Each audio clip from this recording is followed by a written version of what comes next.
So if you think about, we've seen the noise around Ohio State, not being able to beat Michigan all these different years and people saying that Ryan Day should be let go.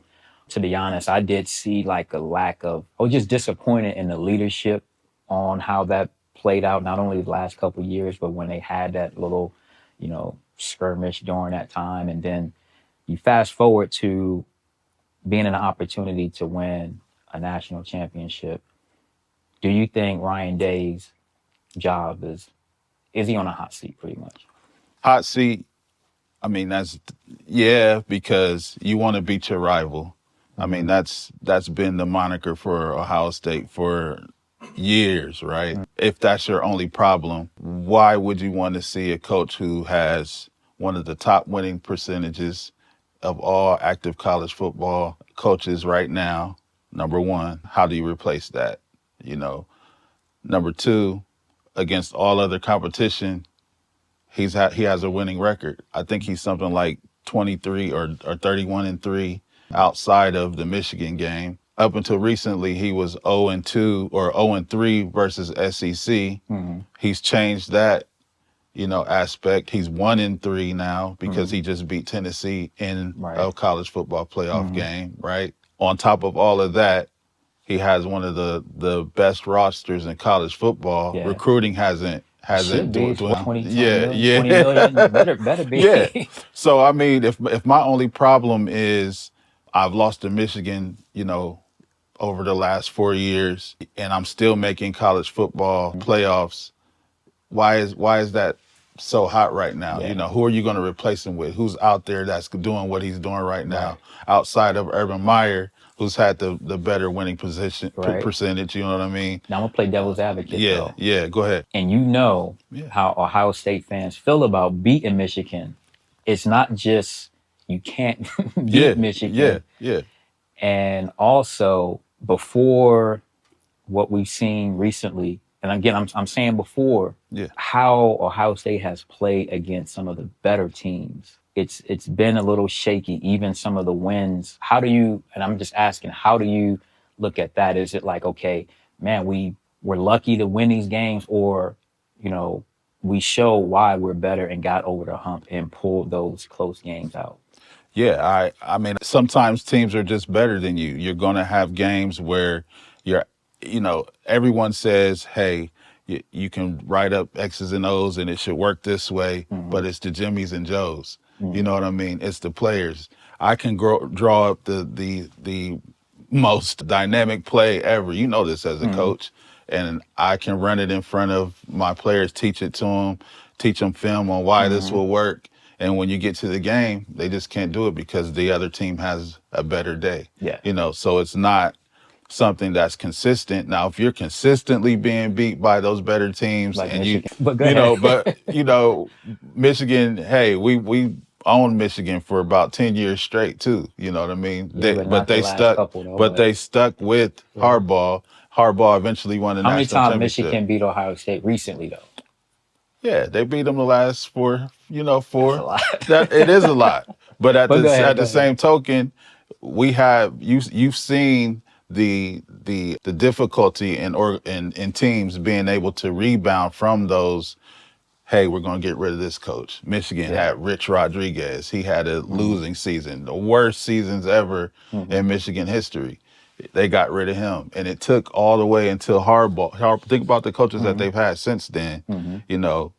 They stuck with Harbaugh even after being beat by Ohio State the first time. That's right. That's true. You know what I mean?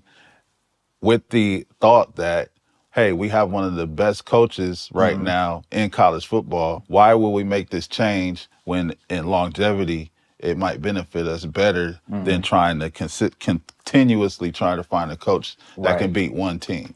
And you know what? I'll have to say this. I understand a lot of people's frustration. Yeah. But when you think about it, especially with the way the team has played as of late, leading up to this year's college football playoff, which is why I think this is a good thing that they finally extended the college football playoff. Yeah. Because what it's showing is, when you look at Ohio State, the team that beat Oregon, the team that beat Tennessee, that's not the same team that lost to Michigan. Thank you. And sometimes you do need that, you need A readjustment. a readjustment. And I Yeah. think those, you got to give them credit. Those last two games were an opportunity to say, okay, what can you do as a coach? Can you make the adjustment? Yeah. And one thing that coaches love is get back. If you have an opportunity to play a team again in the same, year that beat you, especially in this fashion, you want to prepare and show how your chess match, how you can counter. So Yeah. got to give them credit to that. One thing I would say to the Ohio State fans that are calling for his job, trust me, I understand why, Yeah. but you got to look at the money aspect of it. If you fire him, he's still due about $32 million. So if he's due $32 million, you bring another coach in who you're going to pay, coach at Ohio State, you're looking at between $8-9 million a year, something like that. Yeah. I don't know the exact numbers, but I know it's in that realm, right? Ohio State is always going to have one of the top rosters because it's Ohio State. Yes. So the next coach is going to be a good coach. They're still going to have a winning season. So again, cost benefit analysis, you're bringing a guy in to probably going to do the same thing as far as like winning, but you're hoping that they can beat Michigan versus sticking with someone who is already doing that. And the one thing you want them to do is beat Michigan. So why do you pay 32 million plus another X amount of million? Now you're on the hook for 40 plus, almost 50 million a year to have almost the same output with the chance of just beating Michigan. So if I'm looking at the numbers, I'm riding with 32. I'm not adding to that. I'm not adding to that. Right. You know what I mean? Yeah, that's a good point. And I'm just saying, you know what? Come back and, get that win because he can turn around and win the national championship. Now, fans look at national championship as the ultimate goal. From a business standpoint, Ohio State has made money in that bowl game playing against Yep. Tennessee. Then they made another stack of money when they just beat Oregon and the TV contracts and things of that nature. So they're making money. And now Ryan Day and that team is giving them another opportunity to do what? Have another televised game to make more money. Yeah. So even though the fans are looking at it from that, standpoint, yes, the financial people are looking at it like, he just gave us more money. Cha-ching. Right. You know what I'm saying? Yeah. And why are we going to lose that just for the optics of what it looks like from a win-loss? So no, that's perfect, man. And then again, you'll have some attrition. I guarantee you, if you get rid of Ryan Day, you get rid of that $20 million roster. It's no longer intact. So no, I believe so because you're seeing it now. You're seeing where guys, Michigan, I think a running back from Michigan just went and jumped. Even though they won their bowl game, he's gone to Alabama now. I think it's one of their top running backs. Don't quote me on that, but I think I just read somewhere where their top running back just transferred to Alabama, even though they just won a bowl game. They have one of the better recruiting classes coming into Michigan, but he still wants to go. Why do you think that is? Because they lost he lost his coach. He lost Harbaugh, the one who believed in him. That's true. And I'm sure that happens. But also, what we talk about NIL, some of these people are leaving because behind the scenes, somebody's like, I can give you X amount of dollars more. Yeah, lucrative deals. Yeah. I personally think the one knock on Ryan Day, people are going to come to Ohio State regardless of who the coach is.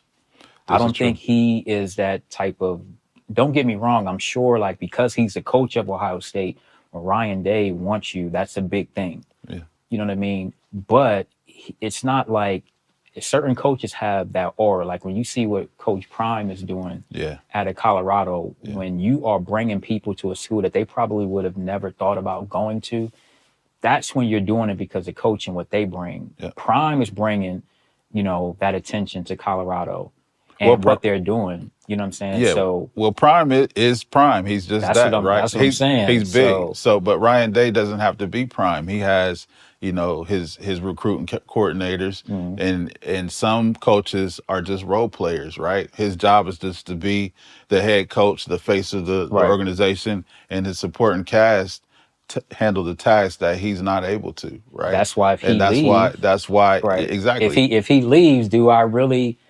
Because Ohio State has a big bag. Yeah. You know what I'm saying? So if Ryan Day leave, that bag ain't going nowhere.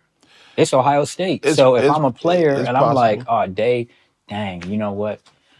Wish you the best. What y'all said y'all getting It him? may seem You know like what I'm that from the saying? from the, So from the beginning, but it's attrition from every angle.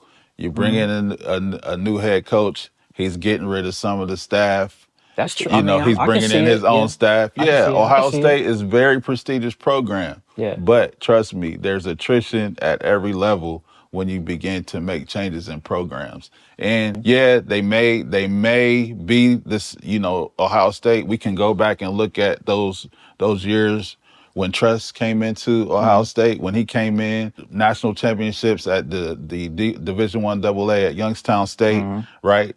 His programs weren't that great when he first came in. Everybody was like, "Oh, was this a mistake?"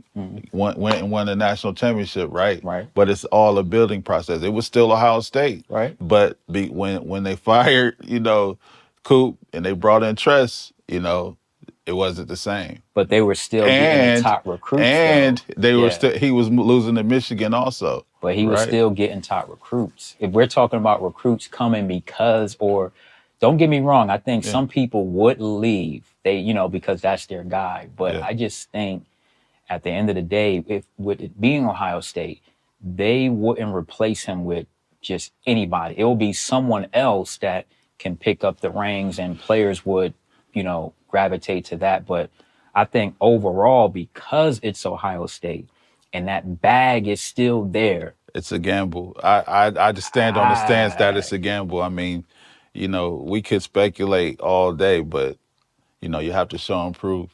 yeah, sure. you know.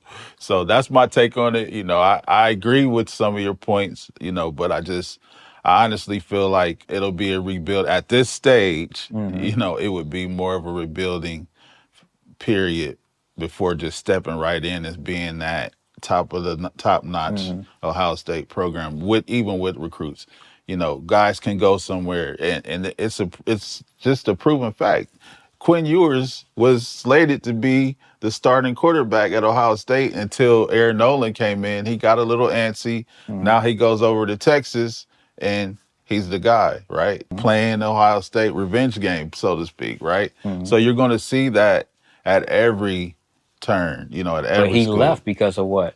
Playing time, NIL. I wouldn't say it was playing time right away. I just think he thought he was going to be the man, right? Yeah. And he didn't want the competition. That's why I say go where you want it, right? Don't go where you're going to bring in 5, 6 quarterbacks Yeah. that are top of the line. Go where you want it, and right And away he you're had no coming problem in. doing that because he wasn't thinking about staying with Ryan. He was thinking about the money and the playing time and the playing time. That's good. So, you know That's what I'm saying? good. So at the That's end of the good. day, it's like, Coach, man, wish you the Yeah, best. just But, like I mean, they it's said I'm even getting X even amount of playing field dollars. now. Before a coach could be like, son, you can go sit, go somewhere else if you want to, and they're still like that. Yeah. Hey, there's a more lucrative deal over there for Yeah. you, or you can stay with Ohio State and get this national championship. Now Yeah.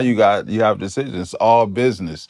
All So business. what all makes sense, but as I state, cool that hot seat off because you might get yourself in some trouble. Yeah, I don't think it's time. I don't Yeah. think he should be fired. Yeah. Early on after that loss, I'm like, man, this dude can't get it done. But I knew the business side of it. I'm Yeah. like, it's not going to happen. Yeah. So, Yeah, it's the ebbs and flows of college football, man. And fans are going to be spoiled and fat, so to speak, as Mike Tomlin would say. So, you have to run. If you're going to be a fan through the good and the bad. And just be careful what you ask for. That's all I'm going to say. right. Yeah. I can dig it. Yeah.